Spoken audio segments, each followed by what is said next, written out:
You type git commit, hit enter, and a 40-character string appears in your terminal, something like A3F5C90. A second later it says one file changed, one insertion. That's it. But what just happened? Git didn't just save a file. It ran a mini database transaction. It compressed your content, hashed it, linked it to a snapshot of your whole project, stamped your name and timestamp on it, and moved a pointer. All of that in under a second. This episode breaks down every step, so the next time you see a SHA, you know exactly what it represents. To understand a commit, you need to understand the 3 places your code lives in Git. First is the working directory, just the files on disk that you edit. Second is the staging area, also called the index, a hidden file inside dot-git that tracks what you've prepared to commit. Third is the repository, the permanent object stored inside dot-git where nothing is ever overwritten. When you run git add, Git copies the current content of a file into the index. When you run git commit, Git reads the index and writes its contents into permanent objects. The working directory is not committed, the index is. The first kind of object Git writes is called a blob. A blob stores the raw content of a single file, not the file name, not the path, just the bytes.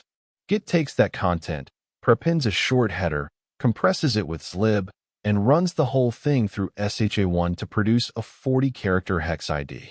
That ID is the blob's address. This is called content address storage.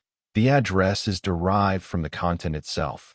If 2 different files have identical content, they produce the same SHA, so Git stores the data exactly once. Change even 1 character, and you get a completely different hash. Blobs store file content, but they don't know their own names or where they live.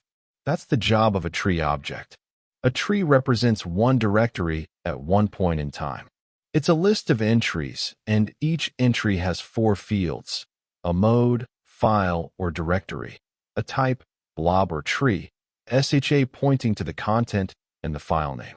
For a directory with subdirectories, the tree points to other trees, recursively building a complete snapshot of the whole project. When you commit, Git builds a root tree from the index representing everything you staged. That single tree SHA captures the full state of your project. Now Git has the tree, the full project snapshot. It wraps that in a commit object. A commit object contains exactly 5 things: the SHA of the root tree, the SHA of the parent commit, the one that came before, the author name and email plus a timestamp, the committer name and email plus a timestamp, and the commit message. Git serializes all of that, hashes it the same way it hashes blobs and trees, and the result is the commit SHA, the hash you see printed in your terminal. Change anything in the commit, even the timestamp, and you get a different hash. The entire history is a chain. Each commit points back to its parent by hash. So where does the branch name come in? A branch in Git is not a complex data structure. It's just a text file.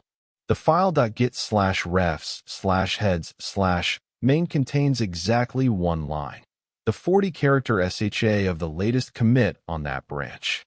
When you commit, Git writes the new commit object, then overwrites that file with the new commit's SHA. That's it.